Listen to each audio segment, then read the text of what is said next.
Magandang oras mga kababayan, narito na ang pinakabagong ulat sa magiging kondisyon ng ating panahon ngayong araw. Patuloy na lumalapit sa Northern Luzon at inaasang papasok na mamayang gabi si Super Typhoon Inday. Bukod dito, may malaking pagbabago sa lakas at direksyon nito at posibleng magtaas agad ng signal number 3 pagpasok ng bagyo. Alamin natin ang mga lugar na posibleng makaranas ng malalakas na pag-ulan para naman lagi kang handa sa lagay ng ating panahon. Pindutin mo lang ang subscribe button. Sa kasalukuyan, easterlies ang malaking weather system na nakakaapekto ngayon sa silangang bahagi ng Luzon at Visayas. Dahil dito, inaasahan pa rin ang malakas na pagbuo ng mga ulap at mga localized rain showers sa ibang lugar. Samantala sa malayong silangan ng bansa, patuloy nating mahigpit na binabantayan ang napakalakas na Super Typhoon Bobby na nasa labas pa ng Philippine Area of Responsibility o PAR. Kahit na may kalayuan pa ang sentro ng bagyo, mahalagang tutukan ang galaw nito dahil sa lakas at laki ng sirkulasyon na taglay nito na pwedeng magpalala ng panahon sa mga susunod na araw, lalo na sa hilagang bahagi ng bansa at sa habagat o southwest monsoon na pinalalakas nito. So ngayong araw, ang sentro ng Super Typhoon Inday ay may layo na lamang na 1,750 kilometers sa silangan ng Luzon.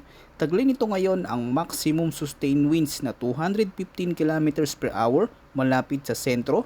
May pagbugsong umaabot sa 250 kilometers per hour at sa kasalukuyan ay patuloy na kumikilos ito pa-west-northwestward sa bilis na 25 kilometers per hour. Ibig sabihin, malinaw na isa itong napakalakas na sistema habang nanatili pa sa malawak na karagatan ng Pasipiko, kaya mahalagang bantayan sa mga susunod na araw ang bawat galaw at anumang pagbabago sa lakas at direksyon nito, lalo na habang unti-unti itong papalapit sa ating teritoryo. Ngayon, unahin natin ang kasalukuyang forecast weather conditions para sa Cagayan Valley, Bicol Region, Aurora at Quezon. Ang inaasahang lagay ng panahon ay partly cloudy to cloudy skies na may isolated rain showers o thunderstorms dahil sa easterlies. Ibig sabihin, patuloy na pumapasok ang moisture sa mga lugar na nakaharap sa silangang bahagi ng bansa.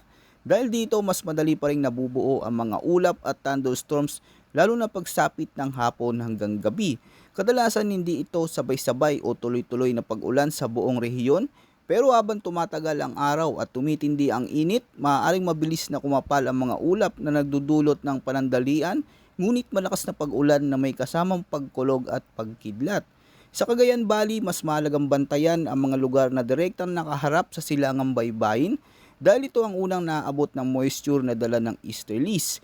Kahit isolated lang ang mga pag-ulan, kapag may nabuong aktibong thunderstorm cell, maaari itong magdulot ng malakas na buhos na ulan sa loob lamang ng maikling panahon.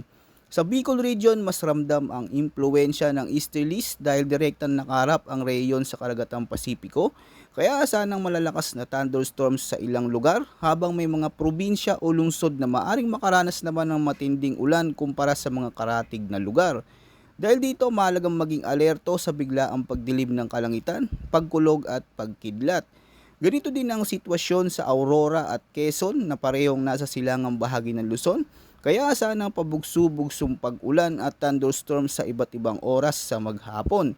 Sa mga lugar na ito, mataas ang banta ng flash floods at landslides, lalo na kung magkakaroon ng matitinding thunderstorm, lalo na sa mga mababang lugar malapit sa mga ilog at sapa at sa mga bulubunduking bahagi. Kaya malagang manatiling mapagmatsyag sa anumang bigla ang pagbabago ng panahon. Samantala, para sa Metro Manila at sa nalalabing bahagi ng bansa, ang forecast ay partly cloudy to cloudy skies na may isolated rain showers o thunderstorms, dulot naman ng localized thunderstorms. Ibig sabihin ng mga pag-ulan sa mga lugar na ito ay pangunahing mabubuo dahil sa matinding init ng panahon at mataas na humidity. Kaya may oras na maaliwalas sa umaga, pero pagsapit ng hapon o gabi, mabilis na nabubuo ang mga ulap na magdadala ng biglaang malalakas na pag-ulan, pagkulog at pagkidlat sa ilang lokalidad. Bagamat hindi lahat ng lugar ay makakaranas ng ulan, ang mga thunderstorm na mabubuo ay maaari pa ring magdala ng malakas na buhos ng ulan sa loob ng maikling oras na posibleng magdulot ng mga biglaang pagbaha sa mababang lugar at pagguho ng lupa sa mga bulubunduking bahagi. Ngayon, dumako naman tayo sa latest tropical cyclone update na inilabas ng mga weather models. Batay sa pinakabagong datos, ang Super Typhoon Bobby o Bagyong Inday ay patuloy pang lumalakas habang nanatili sa malayong silangan ng Pilipinas. Sa ngayon, isa na itong napakalakas na tropical cyclone at sa kasulukuyan ay wala pang senyalis ng paghina habang tinatak nito ang kanlurang bahagi ng karagatang Pasipiko. Bagamat medyo malayo pa ito sa silangan ng Luzon, inaasa ng mga forecast model na magpapatuloy pa ang intensification nito habang dahan-dahan itong kumikilos pa kanluran. Sa kasulukuyang projection, inaasang papasok ito sa Philippine Area of Responsibility o PAR bukas ng umaga o hapon. Ang pinakamalagang punto rito ay habang binabagtas nito ang malawak na karagatan ng Pasipiko, nanatiling pabor ang kondisyon ng kapaligiran para lalo pa itong lumakas. Sa ngayon, hindi pa ito nagpapakita ng senyales ng paghina at patuloy na may potensyal na manatili bilang isa sa pinakamalakas na bagyo ngayong taon. Sa kasulukuyang forecast track, mas nakikita pa rin na lalapit ang sentro ng bagyo sa extreme northern Luzon, ngunit sa ngayon ay hindi pa inaasang magkakaroon ng direktang landfall sa kalupaan ng Pilipinas. Gayunpaman, mahalagang tandaan na hindi pa ito ang final track dahil malayo pa ang bagyo. Mayroon pa sapat na panahon para magbago ang direksyon at bilis ng pagkilos nito. Sa tropical cyclone forecasting, kahit na maliit na pagbabago sa steering winds o atmospheric pattern sa paligid ng bagyo, ay maaaring magdulot ng malaking pagbabago sa magiging direksyon nito sa mga susunod na araw. Tandaan, isa sa pinakamalagang dapat bantayan ay ang laki at lawak ng sirkulasyon ni Super Typhoon Inday. Dahil sa napakalawak nitong wind field, inaasahan na palalakasin nito ang southwest monsoon o habagat pagsapit ng susunod na linggo. Ibig sabihin, kahit hindi direktang tumama ang sentro ng bagyo sa Pilipinas, maaari pa rin itong magkaroon ng malaking epekto sa ating panahon. Kapag ang isang napakalakas at napakalawak na bagyo ay nasa tamang posisyon sa silangan o hilagang silangan ng bansa, nagagawa nitong higupin ng mas maraming moisture at baguhin ang daloy ng hangin sa paligid ng bansa.